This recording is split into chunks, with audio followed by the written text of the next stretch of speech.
صبغة الله ومن أحسن من الله صبغة ونحن له عابدون۔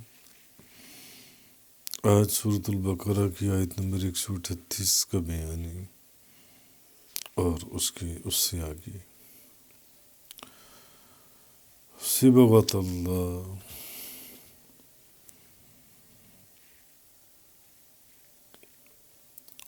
ہم نے تو خود کو اللہ کے رنگ میں رنگ لیا۔ تم ان سے کہو ہم نے تو خود کو اللہ کے رنگ میں رنگ لیا۔ ومن احسن من اللہ صبغا، اور اللہ کے رنگ سے اور کس کا رنگ بہتر ہوگا؟ وَنَحْنُ لَهُ عَابِدُونَ، اور ہم اسی کی عبادت کرتے ہیں، ہم اسی کی عبادت کرتے ہیں۔ اب اللہ کے رنگ کے متعلق ایک قول تو یہ ہے مفسرین کرام کا کہ اس سے مراد اللہ کا دین ہے،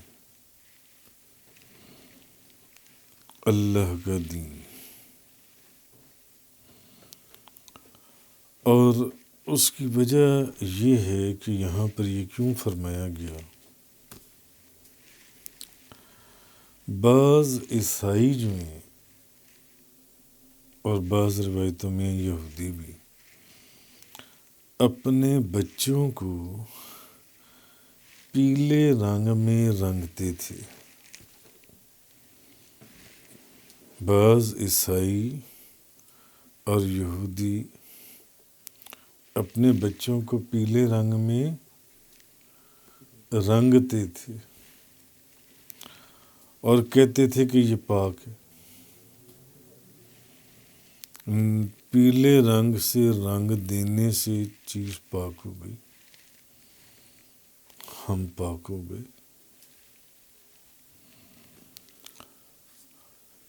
اس لیے اب وہ عیسائیت میں داخل ہو گیا۔ پیلے رنگ میں رنگ کے یہ سمجھتے تھے کہ وہ اب پاک ہو گیا اور وہ اب عیسائیت میں داخل ہو گیا۔ اللہ تعالیٰ نے اس کا جواب دیا قرآن کریم صبغۃ اللہ، تم ان سے کہو ہم نے خود کو اللہ کے رنگ میں رنگ لیا ہے۔ تم پیلے رنگوں میں رنگنے لگے ہوئے ہو اور سمجھتے ہو کہ پاک ہو گئے ہو۔ ہم نے تو خود کو اللہ کے رنگ میں رنگ لیا۔ کیا پیلا اور کیا نیلا؟ اللہ کے رنگ سے کس کا رنگ زیادہ بہتر ہے؟ وَمَنْ أَحْسَنُ مِنَ اللَّهِ صِبْغًا، اللہ کے رنگ سے کس کا رنگ بہتر ہوگا؟ جی اللہ کے رنگ سے جو ہے۔ تو اللہ تعالیٰ نے فرمایا بجائے اس کے کہ اپنے بچوں کو پیلے رنگ میں رنگو، اللہ کے رنگ کو طلب کرو۔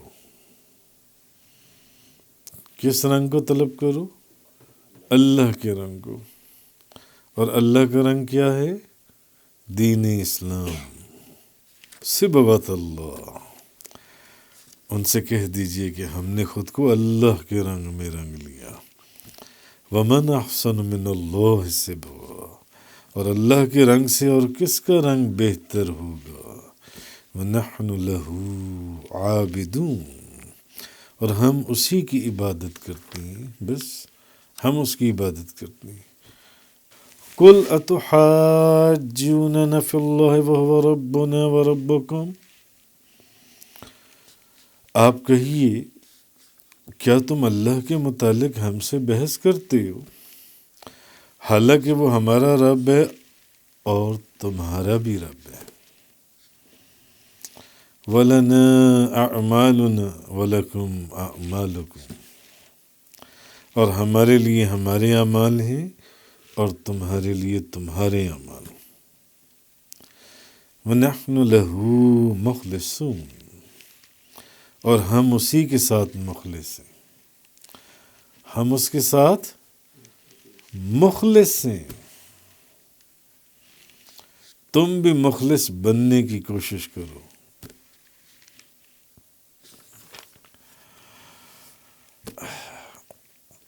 حسن بصری فرماتی ہیں کہ یہودی جو ہیں یہ مسلمانوں سے کہا کرتے تھے کہ تمہاری بنسبت ہم اللہ کے زیادہ قریب ہیں، تم اللہ کے زیادہ قریب نہیں ہو، ہم اللہ کے بیٹے ہیں۔ بیٹا زیادہ نزدیک ہوگا کہ تم زیادہ نزدیک ہوگے؟ ہم اللہ کے بیٹے اور اس کے محبوب ہیں، اور ہمارے آباء اور ہماری کتاب میں تم سے پہلے کی ہیں، تمہاری کتابیں بعد میں، تمہارے آباء و اجداد بعد میں، ہماری کتابیں پہلی، ہمارے آباء و اجداد پہلی۔ ہم اللہ کے بیٹے ہیں اور اللہ سے نزدیک ہیں اور اللہ کے محبوب ہیں، اس لیے ہم تم سے زیادہ قریب ہیں اللہ کے۔ یہ یہودی کہا کرتی تھی، یہودی کہتے تھے جی۔ تو اللہ تعالیٰ نے فرمایا کہ کہہ دیجئے ان کو کہ مقدم ہونے کا کوئی اعتبار نہیں ہے کہ تمہاری کتابیں پہلی ہیں، تمہارے آباء و اجداد پہلی ہیں، نہیں۔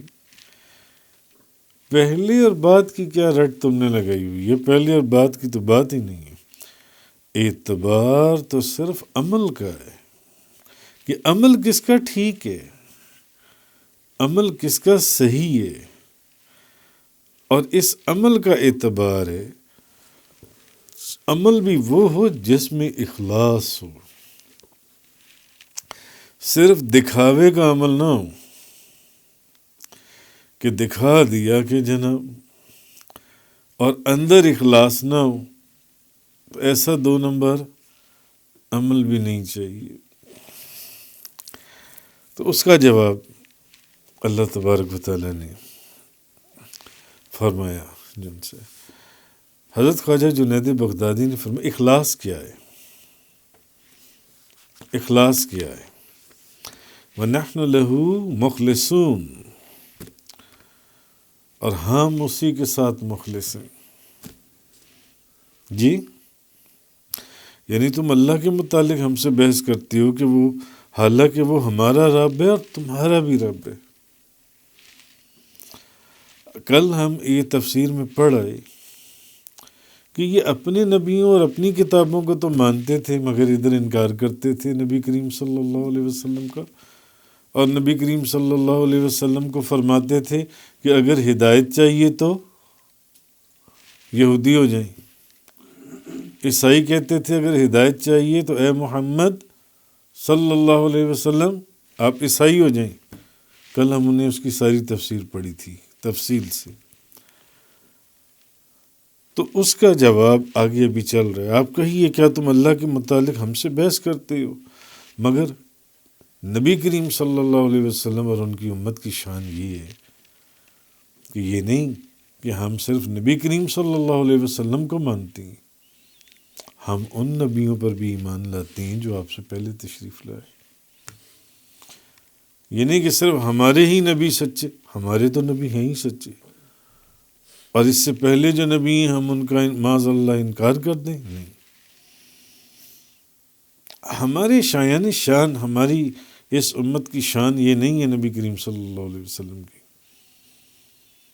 یہ تم ہو جو کہتے ہو کہ بس ہمارے نبی، اور اب اگر ہدایت پانی ہے تو اے محمد صلی اللہ علیہ وسلم آپ یہودی ہو جائیں یا آپ عیسائی ہو جائیں۔ اس کی ہم نے کل تفسیر پڑھی تھی۔ تو اب کیا تم اللہ کے متعلق ہم سے بحث کرتے ہو؟ قل اتحاجوننا فی اللہ، اللہ کے متعلق، وہو ربنا و ربکم، حالانکہ وہ ہمارا رب ہے اور تمہارا بھی رب ہے، وَلَنَا أَعْمَالُنَا وَلَكُمْ أَعْمَالُكُمْ، اور ہمارے لیے ہمارے اعمال ہیں، تمہارے لیے تمہارے اعمال ہیں، وَنَحْنُ لَهُ مُخْلِصُونَ، اور ہم اسی کے ساتھ مخلص ہیں۔ تو اخلاص کی بات چل رہی تھی کہ اخلاص جن سے جی، تو خواجہ جنید بغدادی نے فرمایا اخلاص اللہ کے درمیان ایک راز ہے، اخلاص جن سے نہ اس کو فرشتے جانتے ہیں کہ لکھ سکیں۔ میں آپ سے پوچھوں گا اخلاص کیا ہے تو آپ کہیں گے جو چیز خالص ہو، جو چیز ملاوٹ سے باہر ہو، اسی کو اخلاص کہیں گے، جس میں کسی قسم کی ملاوٹ نہ ہو۔ مگر خواجہ جنید بغدادی فرماتے ہیں اخلاص اور اللہ کے درمیان ایک راز ہے، اور اس راز کو نہ تو فرشتے جانتے ہیں کہ لکھ سکیں، نہ اس کو شیطان جانتا ہے کہ اس کو فاسد کر سکے، اور نہ اس کو خواہش جانتی ہے کہ آپ کو کسی اور طرف مائل کر سکے۔ حضرت امام کشاری فرماتے ہیں نبی کریم صلی اللہ علیہ وسلم سے روایت کیا کہ آپ نے جبریل سے پوچھا اخلاص کیا ہے، تو انہوں نے کہا کہ میں نے رب العزت سے اخلاص کے متعلق پوچھا، فرمایا وہ میرا ایک راز ہے جس کو میں نے اپنے محبوب جو لوگ ہیں، جو محبوب بندے ہیں، ان کے دلوں میں رکھا ہے۔ اخلاص جو ان سے ایک قول یہ کہ اخلاص یہ ہے کہ اللہ کے ساتھ کسی اور کو شریک نہ کیا جائے اور اپنا عمل دکھایا نہ جائے، یہ اخلاص ہے۔ حضرت فضیل بن عیاض نے کہا کہ لوگوں کی وجہ سے عمل کو ترک کرنا ریا ہے، اور لوگوں کی وجہ سے عمل کرنا شرک ہے، اور اخلاص یہ ہے کہ اللہ تمہیں ان دونوں سے محفوظ رکھے۔ ایک بزرگ نے فرمایا اخلاص یہ ہے کہ جس طرح دودھ کو گوبر اور خون کے درمیان سے نکالا جاتا ہے، اس طرح عمل صالح کو گناہوں سے علیحدہ کر لیا جائے۔ دودھ خون اور گوبر کے اندر سے جس طریقے سے اس کو نکالا جاتا ہے، کیسی ستھری پاک صاف جی۔ اخلاص یہ ہے کہ اس عمل کو فرشتے نہ لکھوائیں، آپ کا عمل اتنا خالص ہو کہ آپ کے فرشتوں کو بھی نہ پتہ چلے، نہ شیطان فاسد کر سکے، اور نہ کوئی انسان اس پر اطلاع رکھ سکے۔ یہ اتنا خالص پن ہو آپ کے عمل کے اندر، یعنی وہ عمل خالص اللہ کے لیے ہو، یہ نہیں نماز پڑھ لوں، نہیں 5-10 منٹ رک جاؤ، حاجی صاحب تشریف لا رہی ہیں، پھر وہ آئیں گے تو نماز پڑھوں گا، وہ بھی دیکھ لیں کہ میں نماز پڑھ رہا تھا۔ حاجی صاحب گھر سے نماز کیوں نہیں پڑھ کے آئے، وہاں جا کے نماز پڑھوں گا، سارے دیکھیں گے کہ میں نماز پڑھ رہا تھا۔ اخلاص تو وہ ہے جو صرف اللہ کے لیے ہو، بس آپ کا اور آپ کے خدا کا معاملہ ہے، اس میں دنیا و ما فیہا کی کوئی چیز نہ ہو، وہ آپ کا اور آپ کے خدا کا معاملہ ہے۔ ایک بزرگ نے فرمایا بندے کے افعال کا ظاہر اور باطن میں برابر ہو جانا اخلاص سے۔ کسی نے کہا کہ بندہ اپنی نیکیوں کو اس طرح چھپائے جیسے اپنے گناہوں کو چھپاتا ہے۔ ایسے گناہوں کو آپ چھپاتے ہیں، ہے نا؟ گناہ کر کے تو کسی کو خبر بھی نہیں لگنے دیتے، اور نیکی چھوٹی سی بھی کی تو اس کو اتنا کر کے بتاتی ہیں آپ۔ اپنی بڑے سے بڑے عمل کو بھی حقیر جاننا، یہ اخلاص ہے، میں نے کچھ بھی نہیں کیا، بس مولا کریم جی۔ تو یہ چیزیں ہیں۔ ابو سلیمان دارانی نے فرمایا ریاکار کی 3 علامتیں ہیں۔ جب وہ اکیلا ہوتا ہے تو عبادت سے تھک جاتا ہے، یعنی پاس دوست یار ہوں تو پڑھتا چلا جاتا ہے، نفلوں پہ نفل، نفلوں پہ نفل جی۔ اور جب لوگوں کے درمیان ہوتا ہے تو بڑا فریش ہوتا ہے، میں عبادت سے نہیں تھکا۔ اور جب اس کی تعریف کی جائے تو نیک عمل زیادہ کرتا ہے۔ ام تقولون ان ابراہیم و اسماعیل و اسحاق و یعقوب والاسباط كانوا هودا او نصارا قل انتم اعلم ام اللہ۔ کیا تم کہتے ہو کہ بے شک ابراہیم، اسماعیل، اسحاق، یعقوب اور ان کی اولاد یہودی تھے یا عیسائی تھے؟ یہ سارے یہودی تھے، کیونکہ کل ہم نے پڑھا یہودی کہتے تھے کہ وہ یہودی تھے، عیسائی کہتے تھے کہ سارے نبی عیسائی تھے، کم و بیش۔ کل آپ فرمائیے، انتم اعلم ام اللہ، تم زیادہ جاننے والے ہو یا اللہ؟ تم زیادہ جانتے ہو یا خدا جانتا ہے یا اللہ زیادہ جانتا ہے کہ حضرت ابراہیم علیہ السلام، حضرت اسماعیل علیہ السلام، حضرت اسحاق، حضرت یعقوب علیہ السلام اور ان کی اولاد جو ہیں وہ یہودی تھے یا عیسائی تھے؟ تم زیادہ جانتے ہو یا خدا جانتا ہے، اللہ جانتا ہے؟ یہود کہتے تھے کہ حضرت ابراہیم ان کی اولاد میں سے یہ انبیاء یہودی تھے، اور عیسائی ان کو عیسائی کہتے تھے۔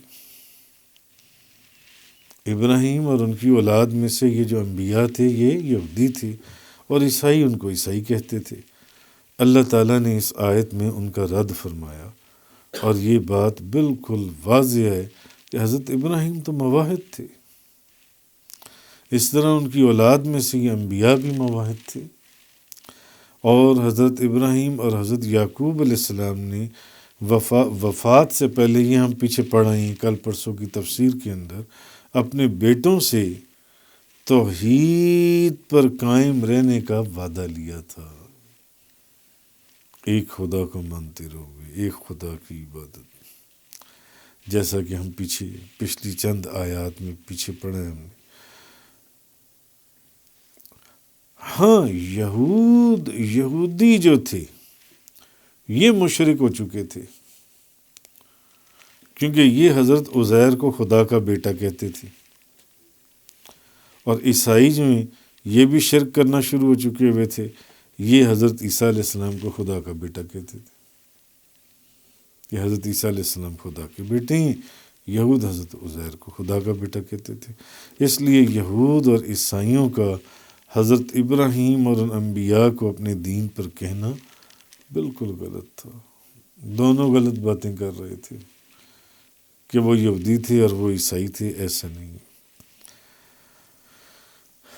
اس بات کو ذہن میں رکھ لیں کہ تمام انبیاء علیہم السلام کا دین واحد ہے، اور وہ اسلام ہے۔ سب انبیاء کا دین واحد اور وہ اسلام ہے۔ ان الدین عند اللہ الاسلام، اور ان کی شریعت ان کی الگ الگ ہے، نبیوں کی شریعت الگ الگ ہے، دین کی۔ لِكُلٍّ جَعَلْنَا مِنْكُمْ شِرْعَةً وَمِنْهَاجًا، یعنی انسان کے فکری اور تہذیبی ارتقاء اور یعنی شریعت ان کی علیحدہ، آسان زبان میں دین اسلام سب نبیوں کا ایک، مگر شریعت علیحدہ علیحدہ تھی۔ ومن ازلم ممن کتم شہادۃ عندہ من اللہ وما اللہ بغافل عما تعملون۔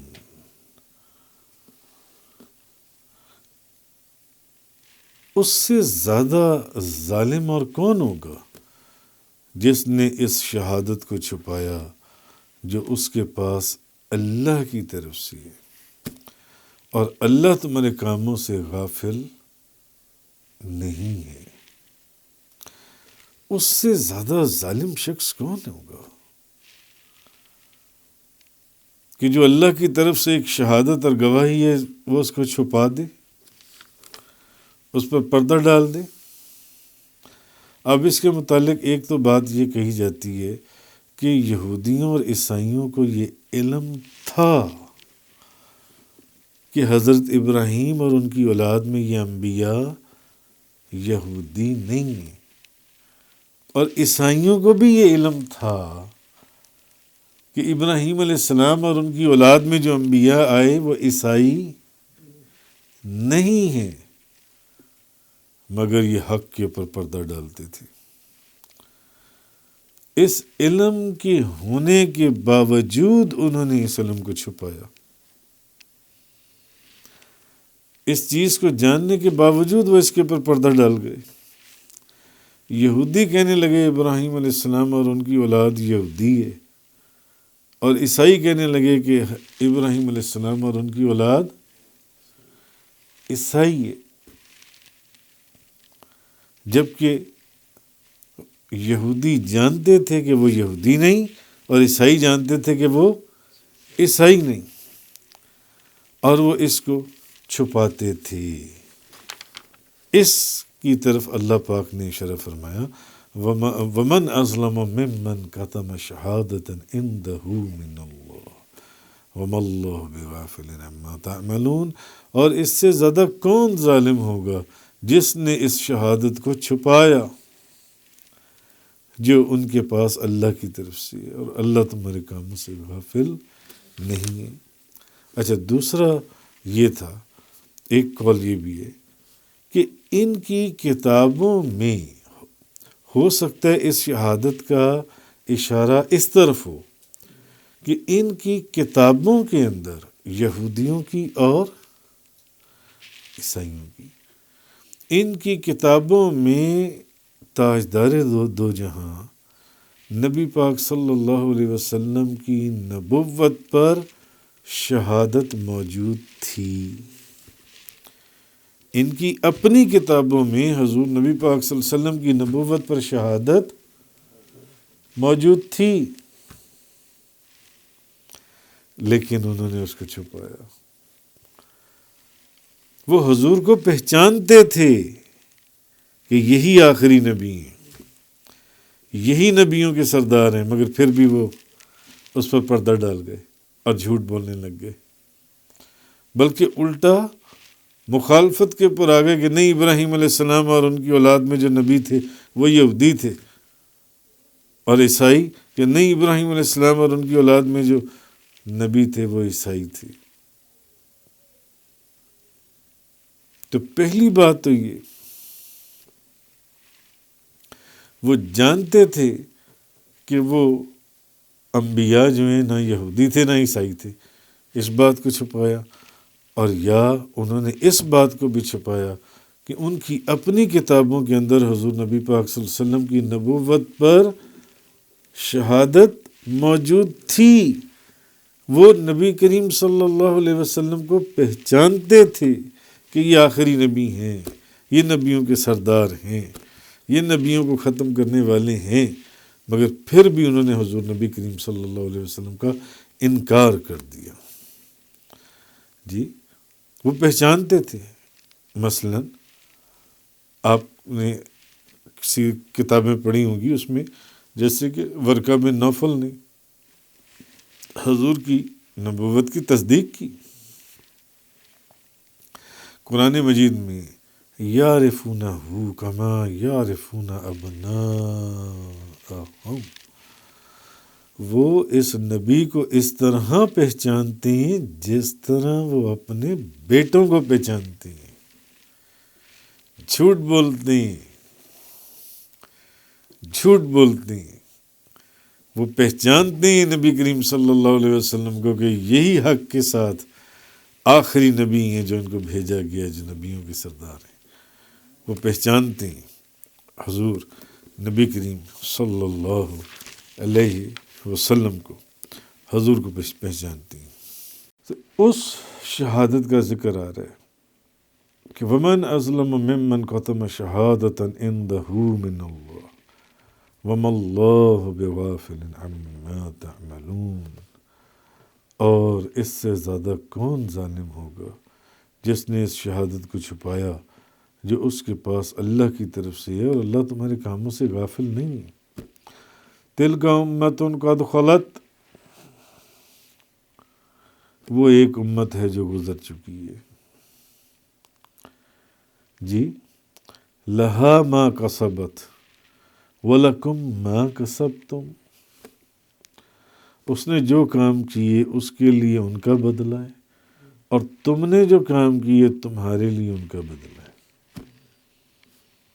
وَلَا تُسْأَلُونَ عَمَّا كَانُوا يَعْمَلُونَ، اور ان کے کاموں کے متعلق تم سے کوئی سوال نہیں کیا جائے گا.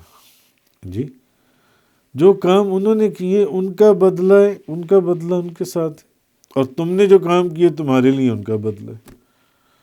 ان کو ان کے کیے ہوئے اعمال کا بدلہ دے دیا جائے گا، تمہیں تمہارے کیے ہوئے اعمال کا بدلہ دیا جائے گا، اور ان کے کاموں کے متعلق تم سے کوئی سوال نہیں کیا جائے گا.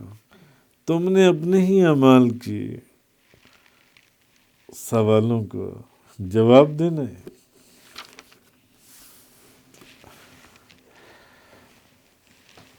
اچھا، اب یہاں ایک سوال، ایک شخص کے عمل سے دوسرے کو فائدہ پہنچے گا؟ پہنچے گا.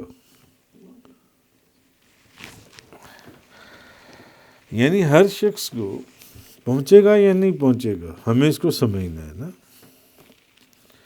یعنی ہر شخص کو اس کے عمل کی جزا ملے گی، یہ تو معنی برحق ہے. ہر شخص کو اس کے عمل کی جزا ملے گی. آپ نے جو کیا آپ کو اس کی جزا دی جائے گی، ملے گی. لیکن اس سے یہ نتیجہ نکالنا غلط ہے کہ کسی شخص کو دوسرے کے عمل سے فائدہ نہیں پہنچ سکتا. کوئی بندہ کہے کہ جی نہیں، اس کے عمل سے مجھے کوئی فائدہ نہیں پہنچ سکتا، یہ کہنا غلط ہے. اس سے یہ نتیجہ نکالنا غلط ہے کہ اس کے عمل سے مجھے کوئی فائدہ نہیں پہنچے گا، اس کے عمل سے مجھے کوئی فائدہ نہیں پہنچ سکتا. اور اس کلیے کی وجہ سے فوت شدہ مسلمانوں کے لیے کوئی بندہ یہ کہے کہ ایصال ثواب کے جواز کا انکار کرنا یہ فضول بات ہے، باطل ہے. باطل ہے. کیوں؟ کیونکہ اس کے اندر آیا نا، لہا ما کسبت ولکم ما کسبتم. اس نے جو کام کیے اس کے لیے ان کا بدلہ ہے، اور تم نے جو کام کیے تمہارے لیے ان کا بدلہ ہے. اس امت میں جو لوگ تھے انہوں نے جو کام کیے ان کے لیے ان کا بدلہ ہے، ان کو اس کی جزا، اور تم نے جو کیے وہ تمہیں اس کی جزا مل جائے گی. اب اگر آپ میں سے کوئی بندہ یہ کہے خدا نہ خواستہ کہ جی پھر کسی دوسرے کے عمل سے آپ کو فائدہ نہیں ہو سکتا، تو یہ کہنا ٹھیک نہیں ہے، یہ غلط ہے. اس سے یہ نتیجہ نکالنا غلط ہے کہ کسی دوسرے کے کام سے آپ کو فائدہ نہیں پہنچ سکتا، کہ جی اس کے اعمال اس کے ساتھ، اس کے اعمال اس کے ساتھ، اس کے اعمال سے آپ کو. اب میری بات آپ سمجھیں جو قرآن کی آیت میں آ رہے، اگر اب یہاں سے کوئی بندہ کوئی نتیجہ نکالے کہ جی نہیں، اس کے اعمال اس کے ساتھ، میرے اعمال میرے ساتھ، اس کے اعمال کا مجھے کوئی فائدہ نہیں ہو سکتا، میرے اعمال کا میرے کسی اچھے عمل کا کسی دوسرے شخص کو فائدہ نہیں ہو سکتا، ایسا ممکن ہے؟ یہ معنی نکالنے تو ہیں ہی غلط، یہ معنی نکالنے تو صحیح ہی نہیں ہے کہ کسی شخص کو دوسرے کے عمل سے فائدہ نہیں پہنچ سکتا۔ جی اب یہیں سے وہ پھر آگے ایک اس کی شاخ نکالتے ہیں، وہ کہتے ہیں کہ فوت شدہ مسلمانوں کے لیے ایصال ثواب کا کہ جواز کا جو انکار ہے وہ باطل ہے۔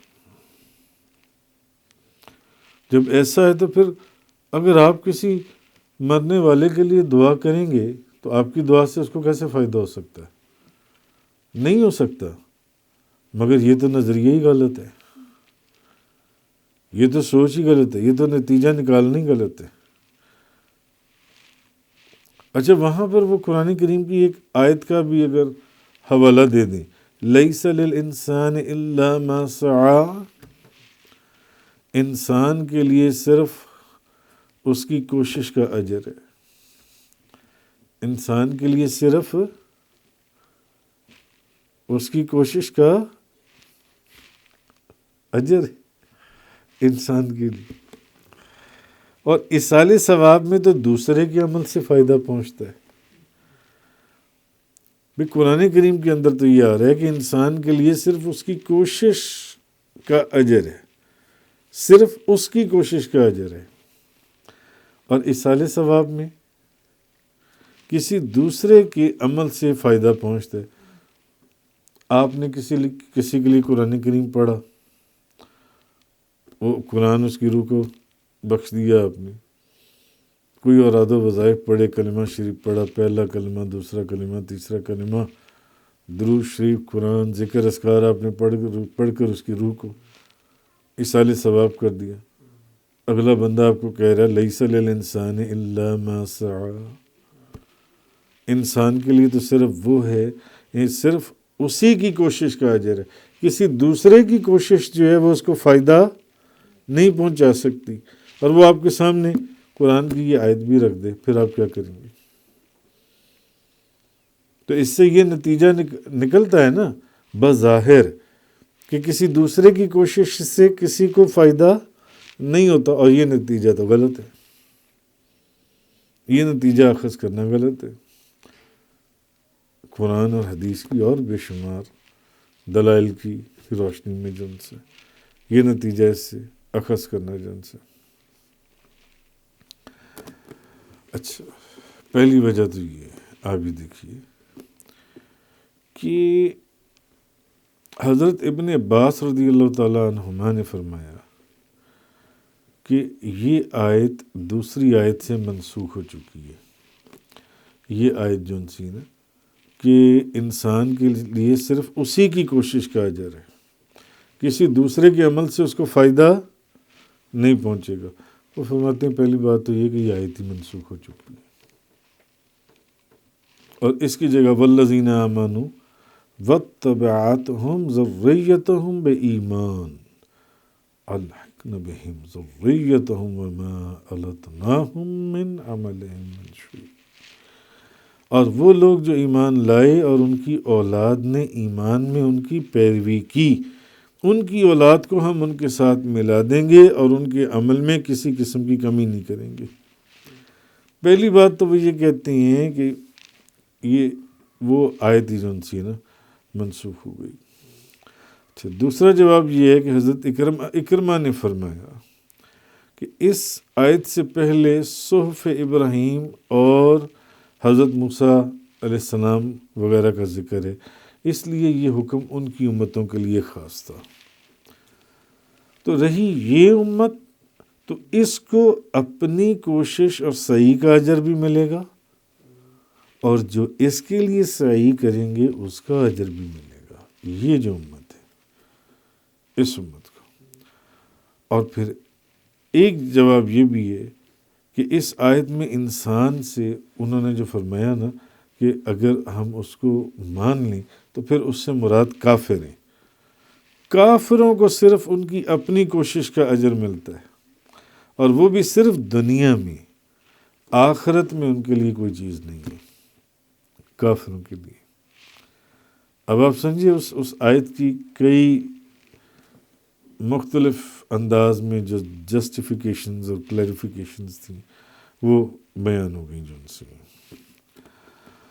مگر اس کے بعد یہ ہے، اس آیت میں جس کوشش سے مراد ہے کہ کسی دوسرے کی کوشش کا فائدہ نہیں ہوتا، تو وہ ہمیں ان چیزوں سے سمجھ میں آتا ہے کہ اس آیت میں سعی سے مراد عام ہے. انسان نے خود کوشش کی ہو جی، یا اس کوشش کا کسی کو سبب بنایا ہو. آپ نے اپنی اولاد کی ایسی تربیت کی اور ملنے جلنے والوں کی آپ نے ایسی تربیت کی کہ اگر وہ لوگوں کے ساتھ حسن سلوک کرتا ہے، جس کی بنا پر وہ آپ کی اولاد کو دعا دیتی ہیں، آپ کی اولاد کو دعا دیتی ہیں، استغفار کرتی ہیں، تو یہ کس کی وجہ سے ہوا؟ آپ کی وجہ سے، جس نے اس اولاد کی تربیت ایسی کی ہے، جس نے اپنے گھر والوں کی تربیت ایسی کی ہے. سمجھ میں آئی یہ بات آپ کو؟ یہ آپ کی وجہ سے ہوا کہ آپ نے اپنی اولاد کی تربیت اچھی کی، اپنے بیوی بچوں کی تربیت، گھر بار لوگوں کی تربیت آپ نے اچھی کی جو ان سے ہے جی. اور ویسے بھی ایک بات یہ سمجھ لیں کہ جس شخص کا یہ عقیدہ ہو کہ انسان کو صرف اس کے اپنے عمل سے نفع ہوتا ہے، وہ اجماع کا مخالف ہے، تمام علماء اور ائمہ کی رائے کا مخالف ہے جی. اچھا، اب چند ایک مثالیں ہیں کہ انسان کو دوسرے شخص کی دعا اور کوشش کا فائدہ ہوتا ہے یا نہیں ہوتا. کسی دوسرے شخص کی دعا اور کوشش کا جی.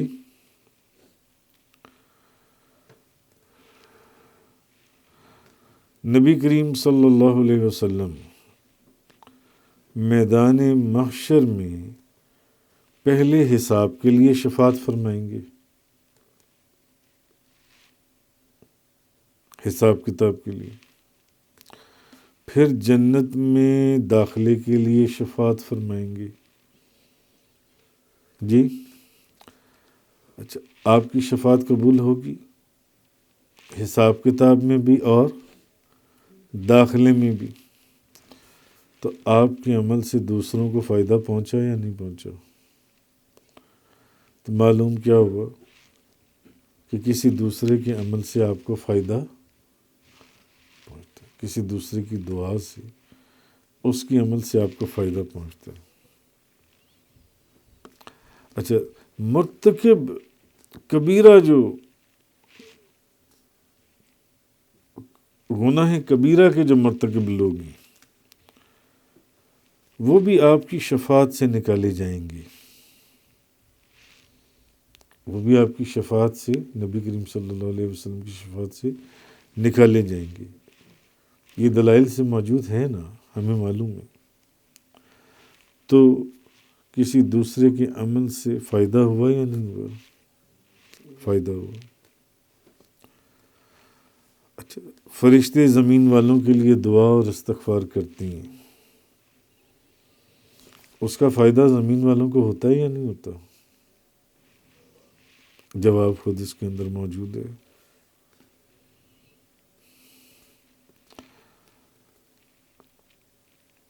اچھا، اللہ تعالیٰ بعض ایسے گناہ گاروں کو جہنم سے نکالے گا، اللہ تعالیٰ بعض ایسے گناہ گار لوگوں کو جہنم میں سے نکالے گا جن کا کوئی ایک بھی نیک عمل نہیں ہوگا. جن کا کوئی ایک بھی نیک عمل نہیں ہوگا،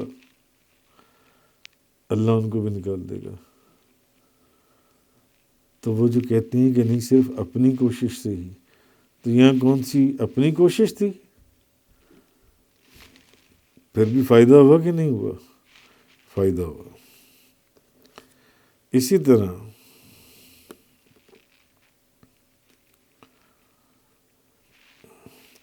مسلمانوں کی اولاد اپنے آباء و اجداد کے عمل سے جنت میں جائے گی۔ تو عمل کس نے کیے تھے؟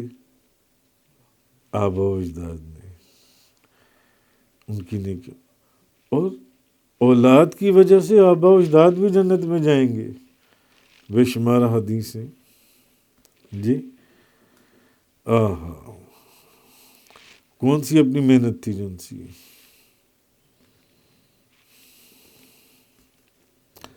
جن دو بچوں کا دیوار سیدھی کر کے خزانہ محفوظ کر دیا گیا، وہ ان دونوں بچوں کی اپنی نیکیاں تھیں۔ ان کا باپ ایک صالح نیک، ان کے ماں باپ نیک لوگ تھے، قرآن کہتا ہے، جن کی وجہ سے ان کا خزانہ خضر علیہ السلام کو بھیجا گیا کہ محفوظ کر دیجیے۔ بے شمار اس میں مثالیں جو سی ہیں وہ ملتی ہیں جی۔ اجماع سے ثابت ہے کہ میت کو دوسروں کے کیے ہوئے صدقات سے فائدہ پہنچتا ہے۔ میت کو جن سے آپ اپنے مرنے والوں کی طرف سے کوئی صدقہ خیرات کریں تو اس کا فائدہ آپ کے مرنے والے کو پہنچتا ہے، اور یہ بھی اس کی اپنی کوشش ہے یا اس کا اپنا عمل ہے، کسی دوسرے کا عمل ہے، فائدہ اس کو ہو رہا ہے، فائدہ اس کو ہو رہا ہے۔